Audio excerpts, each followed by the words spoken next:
Assalamualaikum warahmatullahi wabarakatuh. Anak-anak sekalian, alhamdulillah kita dapat bertemu kembali pada pertemuan kali ini. Semoga kalian dalam keadaan sehat selalu dan dalam keadaan baik. Amin. Anak-anak sekalian, pada kesempatan kali ini Bapak akan membahas mengenai masalah koordinat kartesius, yaitu materi pelajaran kelas 8 semester ganjil.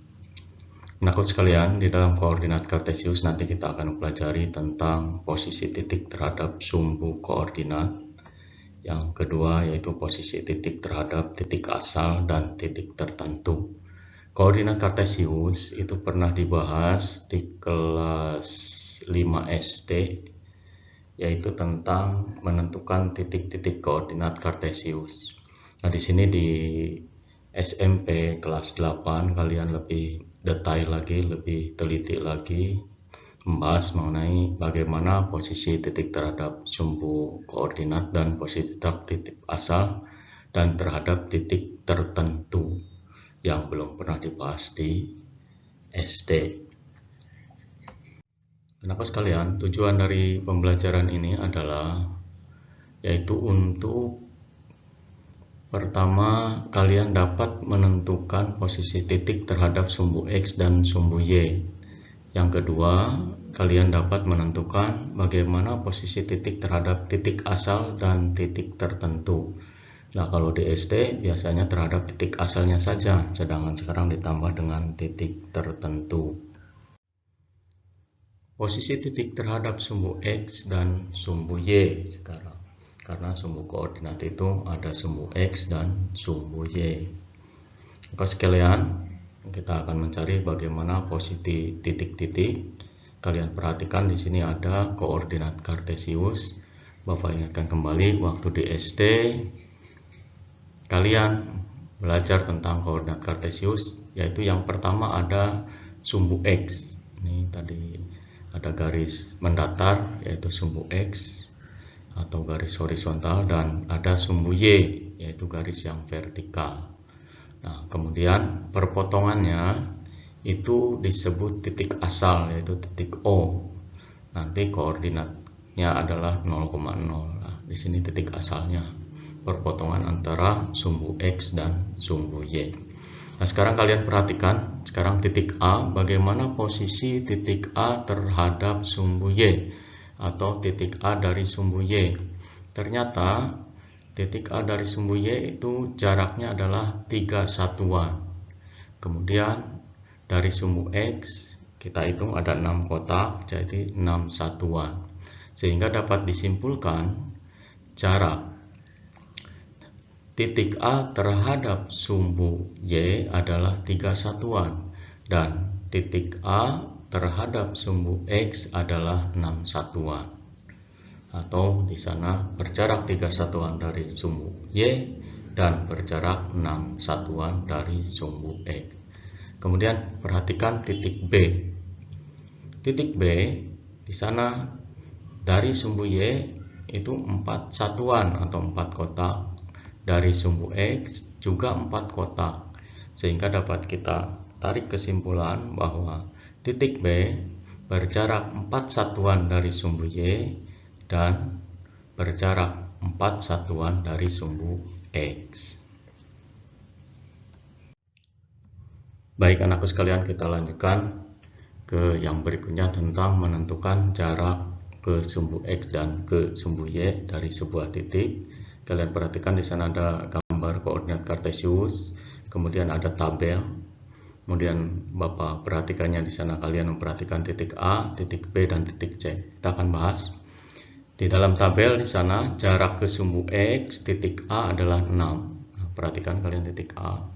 Jarak ke sumbu X-nya adalah 6, berarti 6 kotak atau 6 satuan. Kemudian jarak ke sumbu Y-nya adalah 2 satuan. Sehingga di sana 2 itu dinamakan absis, sedangkan 6-nya dinamakan ordinat. Sehingga kalau ditulis dalam bentuk koordinat titik A, maka nilainya adalah 2,6. Nah, artinya titik A tersebut koordinatnya adalah 2,6. nilai X-nya berarti 2, nilai Y-nya adalah 6. Kalian perhatikan di sana, bedakan antara jarak ke sumbu X dengan nilai X, dengan jarak ke sumbu Y dengan nilai Y. Nah, kalau diperhatikan di sana terbalik, yaitu kalau jarak ke sumbu X-nya 6 berarti jadinya nilai Y, sedangkan jarak ke sumbu Y itu termasuknya adalah nilai X. Perhatikan sekali lagi, tapi nanti intinya kalau ditanya koordinat berarti lihat saja sumbu X-nya nilainya berapa, kemudian nilai sumbu Y-nya nilainya berapa gitu. Baik, sekarang yang titik B, perhatikan jarak ke sumbu X adalah 5, kemudian jarak ke sumbu Y juga 5. Nah, maka di sana titik koordinatnya adalah 5,5. Kebetulan angka bilangnya sama atau jaraknya sama, maka ini tidak pengaruh di dalam mengisi. Jadi kalian mudah untuk yang tingkat B itu, yang titik B itu. Berikutnya titik C, anak sekalian. Jarak ke sumbu X itu adalah 3 satuan. Kemudian jarak ke sumbu Y adalah 4 satuan. Nah, di sini kalian perhatikan nilai X-nya karena di sebelah kiri sumbu Y, maka nilainya adalah negatif, sedangkan nilai Y-nya adalah positif.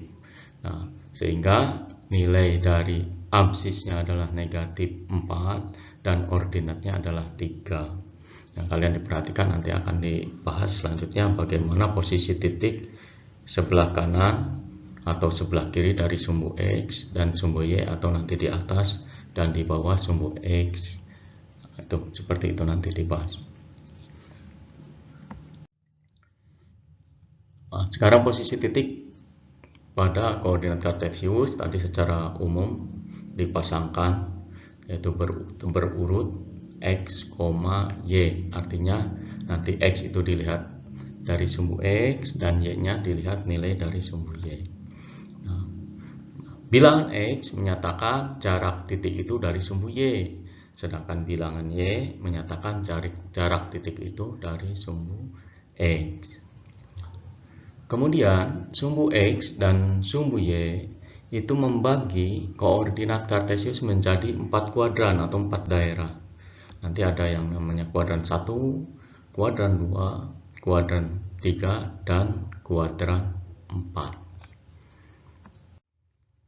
Nah, sekarang perhatikan di sini ada kuadran 1, itu nilai X-nya nanti positif semua, nilai X dan Y-nya positif semua. Sedangkan kuadran 2 nilai X-nya negatif dan nilai Y-nya positif, dan kuadran ketiga negatif semua nilai X dan nilai Y. Sedangkan kuadran 4 nilai X-nya positif dan nilai Y-nya negatif. Nah, sekarang perhatikan di sana pada bidang ada titik P, yaitu negatif 2,1. Itu namanya titik P memiliki koordinat negatif 2,1. Artinya absisnya negatif 2 dan ordinatnya adalah 1.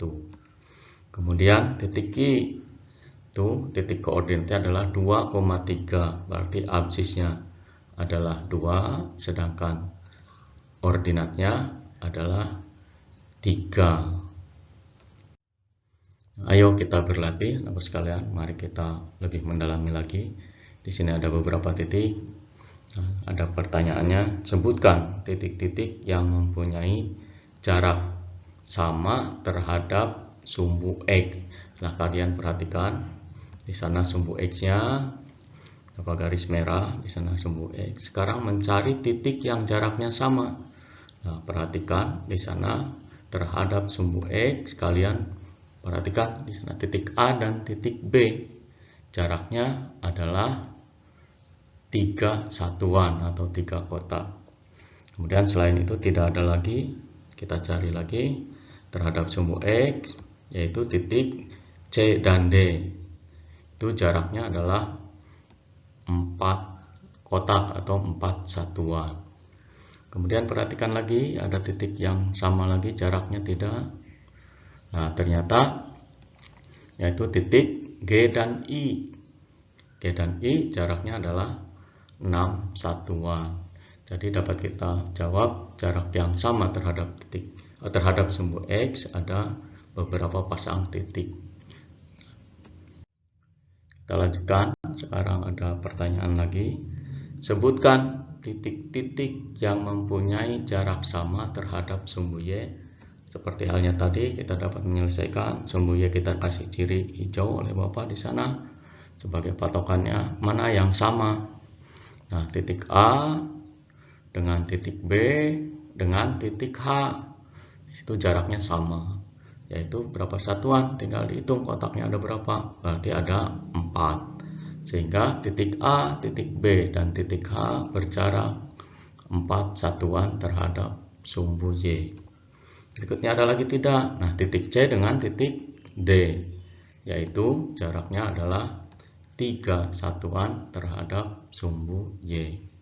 Berikutnya ada lagi tidak? Ada, yaitu titik E, G, dan titik I berjarak 6 satuan terhadap sumbu Y. Berikutnya, perhatikan lagi bagaimana kita akan mencari titik sebelah kiri atau sebelah kanan dari sumbu Y.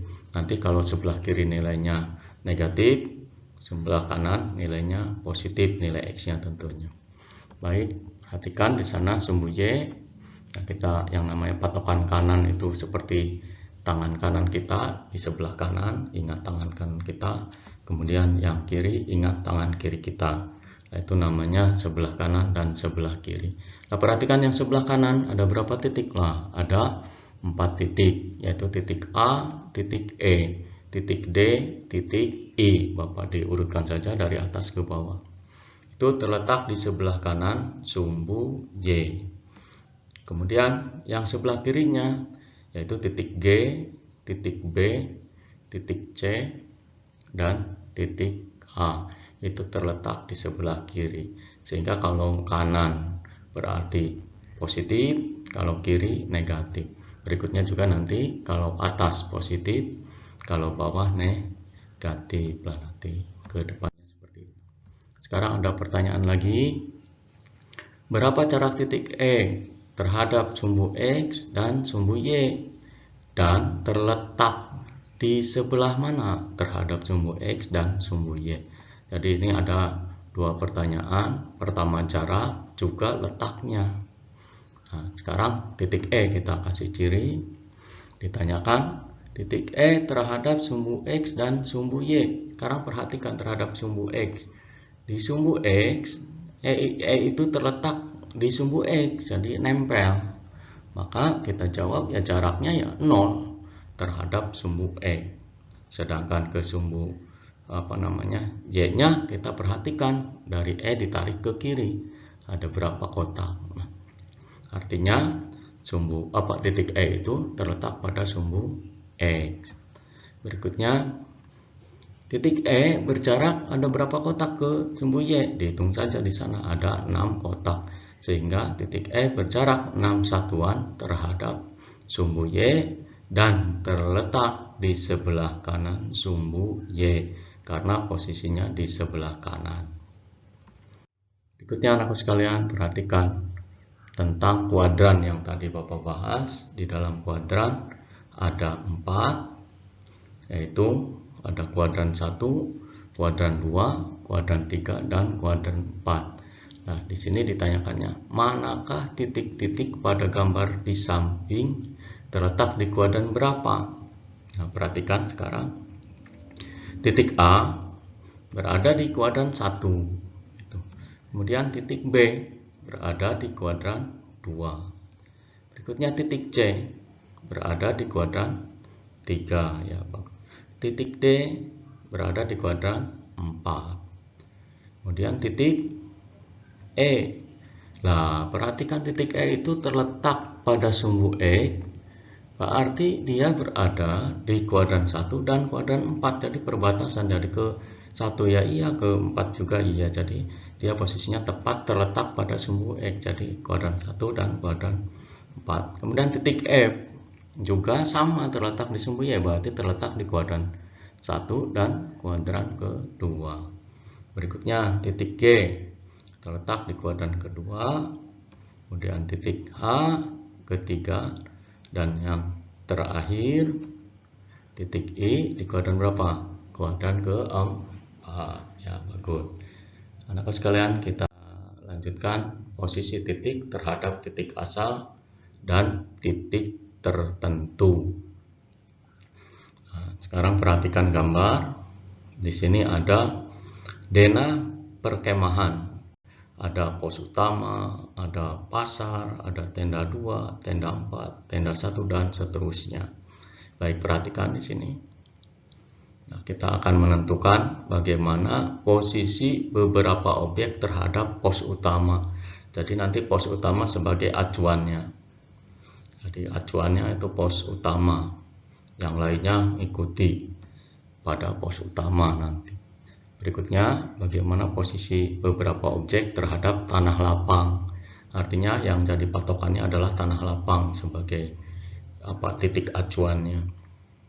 Kemudian posisi beberapa objek terhadap kolam. Nah, di sana ada kolam, warnanya biru di sana. Nah, baik, kita akan bahas anak sekalian.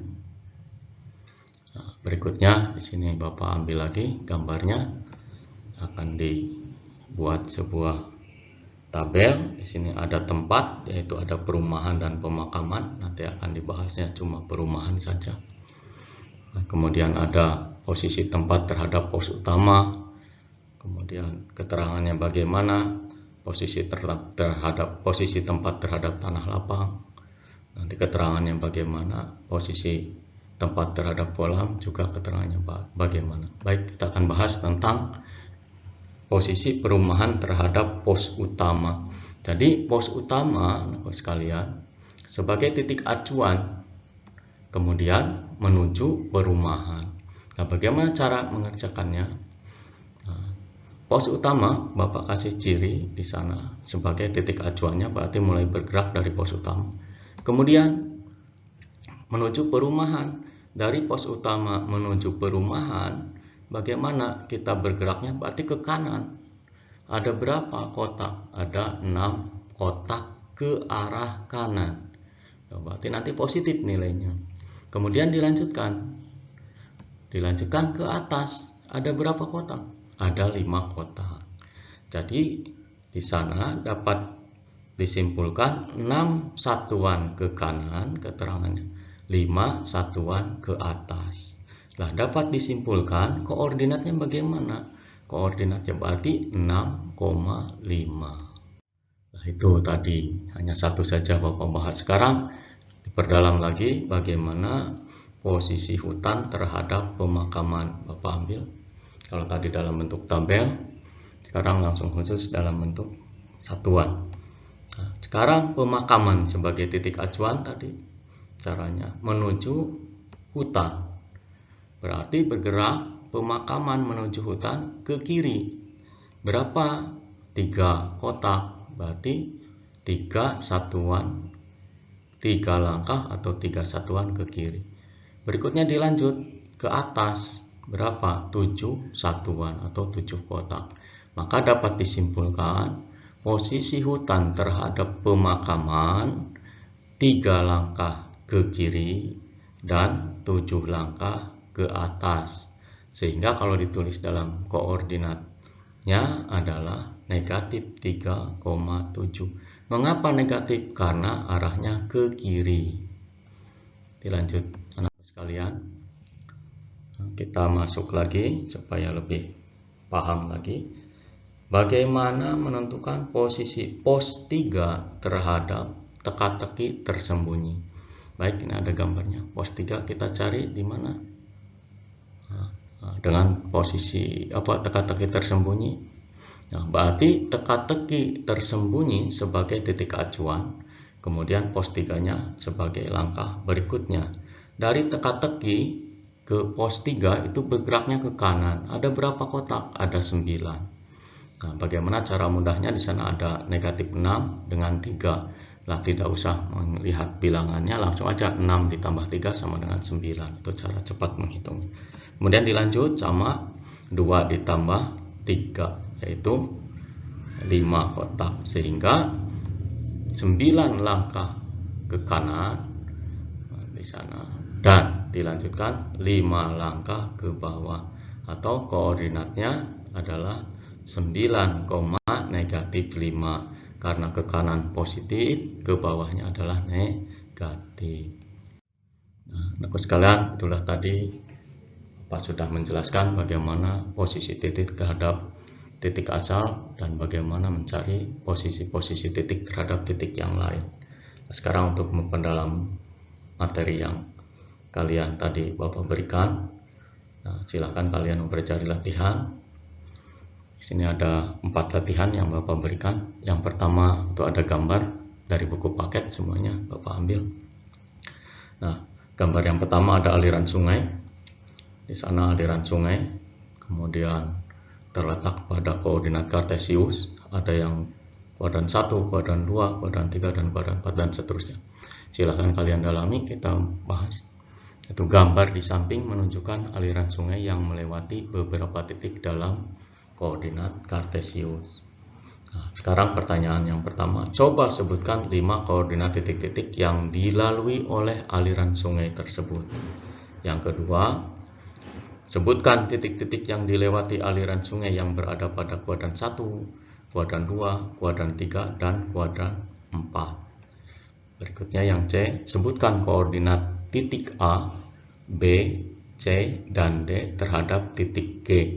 Ini berarti nanti titik G-nya sebagai titik acuan, kemudian kita menuju ke A, ke titik B, ke titik C, dan ke titik D. Seperti tadi waktu di dalam perkemahan. Jadi titik acuannya adalah G. G arahnya kemana? Menuju A, ke kiri atau ke kanan dulu, dan seterusnya. Itu bantuan dari Bapak. Silahkan kalian lakukan. Berikutnya yang D. Sebutkan koordinat titik E, F, G, dan H terhadap C, sama seperti yang C. Kalau kalian yang C menguasai, insya Allah yang D bisa dikerjakan. Berikutnya nomor 2. Diketahui titik P 4, negatif 5 serta titik Q 3,2, R 4,7, S negatif 5,4, dan T negatif 3, negatif 6. Tentukan koordinat titik Q, R, S, dan T terhadap titik P. Nah, silakan kalian titik P-nya sebagai titik acuannya. Nah, terlebih dahulu di sini digambar koordinat kartesiusnya. Berikutnya yang ketiga, diketahui koordinat titik A 2,3 dan seterusnya. Silahkan kalian baca. Nah, dipahami di sana, kemudian kalian kerjakan. Bapak tidak usah membacakan lagi. Dipahami. Dan yang terakhir, diketahui titik K 2,0, L 4, negatif 4, M 6,0. Tentukan nilai N sehingga jika keempat titik tersebut dihubungkan akan membentuk belah ketupat. Nah, itulah 4 latihan soal sebagai pendalaman materi dari penentukan posisi titik terhadap titik asal dan posisi titik terhadap titik asal dan titik tertentu. Itu yang Bapak berikan, aku sekalian. Terima kasih atas perhatiannya, dan Bapak akhiri bila taufiq wal hidayah. Wassalamualaikum warahmatullahi wabarakatuh.